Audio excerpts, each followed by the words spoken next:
Good morning, everybody. You know, yesterday I had that epic fail with this Bundt pan that I wanted desperately to make. See that beautiful little design on the inside? The video, when I bought this thing, looked brilliant. Oh my God. So I became obsessed with this yesterday and the terrible fail.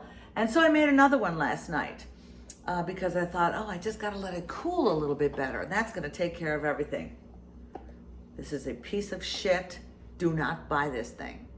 Because my beautiful pound cake that I made in this one yesterday came out in pieces as well. It's crap. Don't buy it. So instead, I made another one of these, this time with pound cake, and I made it better. So you cut up your failed Bundt fucking thing, okay? And you line a pan with the pan for baking. And to this I made a simple custard with 4 eggs, a cup and that much milk. I used coconut almond milk combo platter, and this much sugar. I don't fucking know. I don't measure anything. Put that in my oven for about an hour and it came out delicious. You hear the crunch? That's nice, right? So whenever you fuck shit up, change it. I did that. But today, we're making risotto. You're gonna love this. Oh, it's hot. Okay. Today we're gonna make some very delicious fresh risotto. You know how when you go to a restaurant and you order risotto off the menu and it costs a shit ton of money? That's just ridiculous. We're gonna make this whole thing very inexpensively. They do too at the restaurants. But maybe one of the reasons why the price is so high is because it's super fucking good and it is a little time pressure to make it. But it's simple. I'm gonna make risotto with shrimp and asparagus. The shrimp, as you noticed, is the jumbo, uncooked, that I cut into thirds. The asparagus is fresh and wonderful. I'll use about 2 cups of risotto and a stick of butter, and some wine. That's all it takes, and a little chicken stock. Here's how you make that. But first, I gotta move over there, so. Okay, folks, the secret to making good risotto is technique. It's technique all the way. So I'm starting with a stick of butter that I'm gonna melt down nicely, and it's gonna bubble in. Oh, that's good. Once I do that, and that's a lot of, it's a stick, it's a lot. Once you do that, you put in your risotto, rice, and you just stir that around. I may have selected a pot that's a little too small. Well, what's one more fail? And get that rice to soak up all the butter. And just let that cook for just a few minutes. The order in which you do this is very important. The last thing that's gonna go in there is the vegetables and the shrimp. Good. To that, I'm gonna add some white wine. Any white wine will do, but the general rule is, if you wouldn't drink it, don't cook with it, because it's not gonna cook well. You know, if you're gonna, I am not a drinker, so this $4 wine from Aldi is perfectly good. Yeah, all good. I'm putting in about that much. And that was about 3/4 of a cup. And here's where the technique comes in. This is the way you make risotto. You stir that until all the liquid is absorbed into the rice. Right now, it's very liquidy. See that? Yep. So you gotta, this is where the time comes in. You gotta stand here like a mensch and you gotta stir. You just stir until the liquid is gone. When this liquid is gone, I will be ladling in chicken stock that I've previously heated.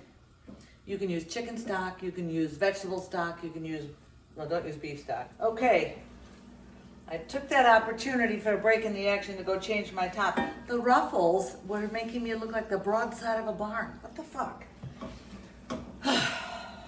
Sweet vanity. All right, so that liquid has all been absorbed. So now we just ladle in one at a time, chicken stock, and stir. And we keep stirring until this is all gone. This is going to take about 30 minutes to cook, roughly, I'm guessing. So you don't need to watch all that shit, it's boring. So I'm gonna keep stirring, and this pot is gonna keep getting fuller and fuller of delicious risotto. And then I'll show you what we do. Okay, in the meantime, stay the fuck at home.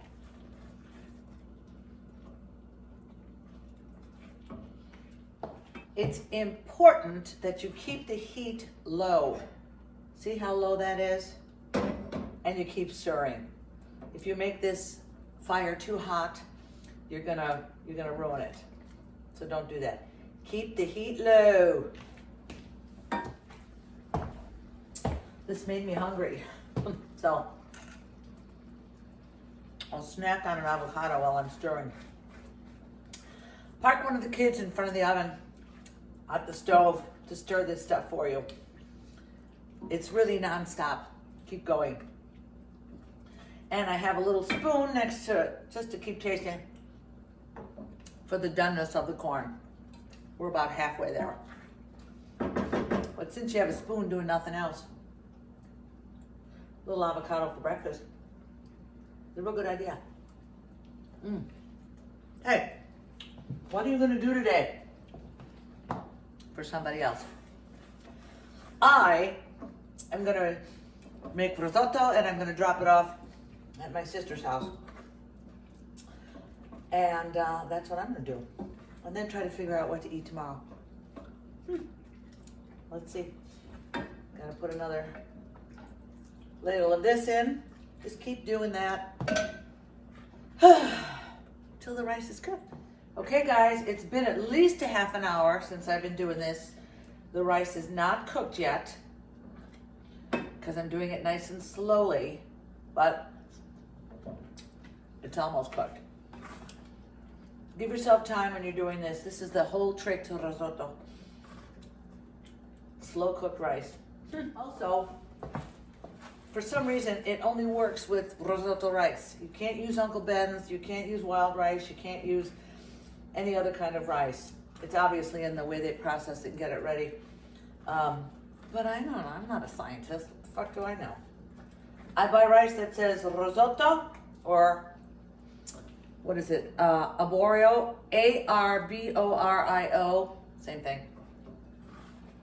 That's the only kind of rice that'll work. Don't use Japanese rice. Don't use Uncle Ben's. Don't use wild rice. You must trust me on this. Okay.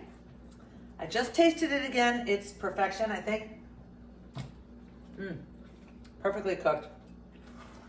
Here's where the magic happens. Turn off the gas. Take your raw shrimp and your raw asparagus. Put it in. The heat of this rice is going to cook the vegetables and the shrimp to perfection without overcooking the rice. The end. By the time this is all finished, the asparagus is still going to have a nice little snap to it. The shrimp will be pink and perfect, and you will have a very delicious feast. Now, since the gas is turned off, you may feel free to put that in, stir it around, cover it up, and just let the heat of the rice work for you. The end. Wait till you see how great this is. So good. All right, my friends, it's done and it's delicious. Homemade fresh risotto with asparagus and shrimp. See how pink those shrimpies are? Aren't they pretty? The only thing missing, cheese, of course. Put that on. Enjoy this. It's so good. It's fun to make, and it's fun to make together. So do that. And we're going to follow it up with my second failed Bundt cake. But this one actually turned out better because I used a pound cake instead of a regular cake. And I added more eggs, cream, milk, and sugar. What the hell? It's all going out. It's for whoever I run into first. So bon appetit, everybody. Enjoy yourselves. This is going to be another high carb day. What do I care? Glorious day on our 12,000th day of isolation. So I'm going to get out there, deliver food, and think about something good for tomorrow. So what are you going to do for somebody today? Something good, I hope. I'm loving doing this. Tell your friends about it. Like, share, subscribe, do all that stuff. It's good. And I'll come up with something delicious for tomorrow. In the meantime, stay the fuck at home. Bye-bye. Well, there you go. Pretty food, I think, is so important. And pretty food that tastes spectacular. All that much better. All fresh, wonderful ingredients. And here's further proof that even when you fuck up, you win. Bon appetit, friends. See you tomorrow.